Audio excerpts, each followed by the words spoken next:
Country delight బఫేలో milk start చేసాము. First పిల్లలకి ఇచ్చినప్పుడు కానీ, మేము పెరుగు తిన్నప్పుడు కానీ, మేము చిన్నప్పుడు తిన్న ఓల్డెన్ డేస్ గుర్తొచ్చాయి మాకు. మీగడ కూడా పాలు కాచాక మీగడ బాగా రావడం, అప్పుడు మా చిన్ననాటి రోజులు గుర్తొచ్చాయి అన్నమాట.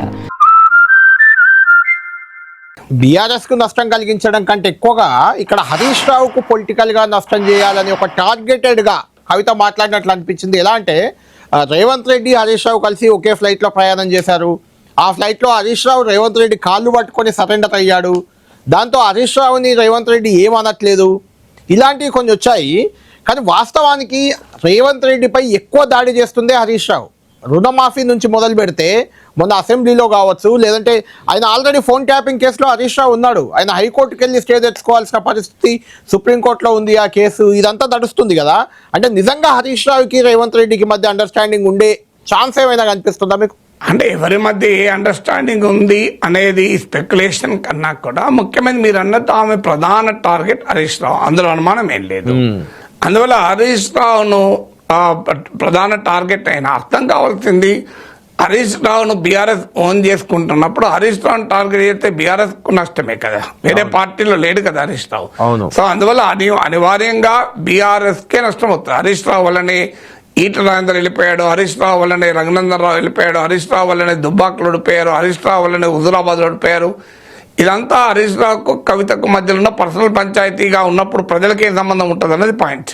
అందులో కంపారిటివ్లీ హరీష్ రావుకు గ్రేటర్ క్రెడిబిలిటీ ఉన్న గ్రేటర్ పాపులారిటీ అట్లీస్ట్. సో ఉన్న నాయకుడు క్రెడిబిలిటీ కూడా కంపారిటివ్లీ ఎక్కువ ఉన్న నాయకుడు, అందులో డిస్ప్యూట్ లేదు. సో అందువల్ల కవిత హరీష్ రావుని అటాక్ చేసినంత మాత్రాన కవితకు ప్రయోజనం కలుగుతుందని అనుకోను, హరీష్ రావుకు భారీగా నష్టం కలుగుతుంది అనుకోను. ఇక మిగతాది మీరు ఇప్పుడు కాళేశ్వరం కేసు రేవంత్ రెడ్డి ప్రభుత్వం సిబిఐ కప్పచెప్పింది.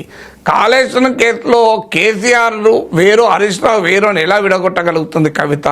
ఇప్పుడు కవిత మొత్తం ప్రెస్ కాన్ఫరెన్స్ లో కేసీఆర్ నిజాయితీ పరుడు, అవినీతి పరుడు కాదు, హరీష్ రావు సంతోష్ రావులే అవినీతి చేశారని.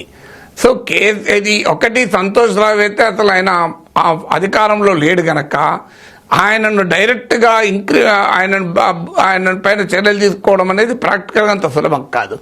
ఇక హరీష్ రావును కేసీఆర్ను డివైడ్ చేయలేము. ఇప్పుడు అల్టిమేట్గా హరీష్ రావును టార్గెట్ చేసి కేసీఆర్ను వదిలేయగలుగుతారా?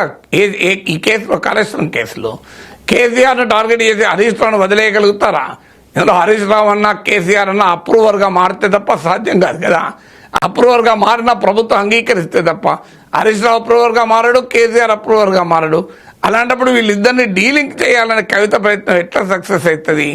అది లీగల్గా సక్సెస్ కాదు, పొలిటికల్గా కూడా సక్సెస్ కాదు. ఎందుకంటే ఒకవేళ కాళేశ్వరంలో అవినీతి జరిగిందని ఎస్టాబ్లిష్ అయితే లీగల్గా పనిష్ కావాల్సింది బోత్ కేసీఆర్ అండ్ హరీష్ రావు.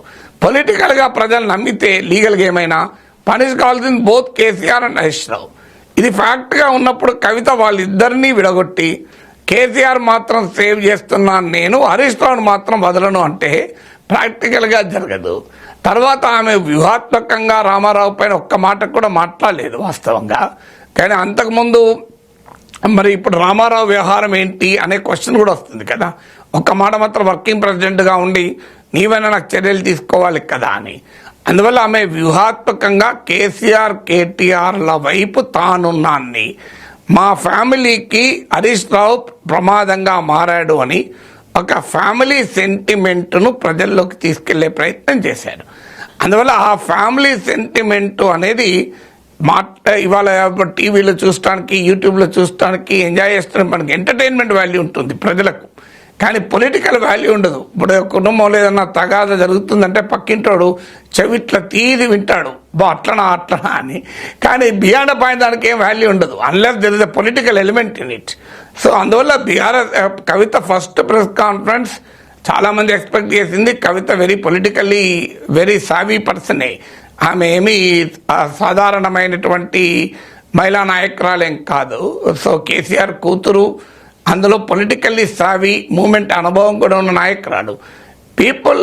కొంత ఎక్స్పెక్టేషన్స్ ఏముండే అంటే Kavitha will deliver a political relevant speech అని. కానీ ఆ పొలిటికల్ రిలవెంట్ స్పీచ్ ఇవ్వకపోవడం అనేది డిసప్పాయింటింగ్ అవుతుంది. కేవలం కొంతమంది వ్యక్తుల పైన తనకున్న తీవ్రమైన ఆక్షేపణ చెప్పడం తప్ప.